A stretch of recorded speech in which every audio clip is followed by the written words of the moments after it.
This protocol provides a method for drying performance analysis based on surface temperature distribution instead of single-point temperature, which is the traditional way.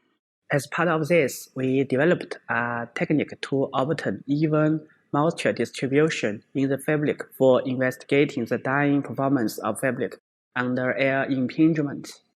This method could provide insight into the drying of textiles in the heat setting process, and it could be applied in the paper drying industry.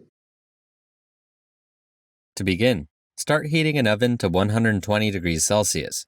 Let it dry at that temperature for 30 minutes. Meanwhile, ensure that a hot air blower is connected to an air nozzle. Over the course of about 30 seconds, slowly move the air nozzle to between 60 and 90 degrees with respect to the sample position.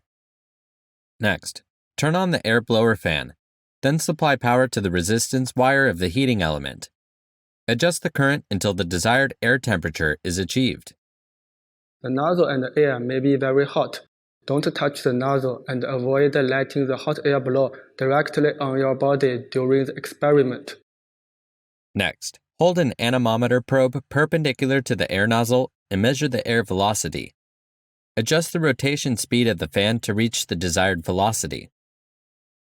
After that, cover the air nozzle with a heat insulation cover to shield the sample area during setup. Then mount an infrared thermographic camera about a meter above the air nozzle. Connect the thermographic camera to a computer and open the instrument software.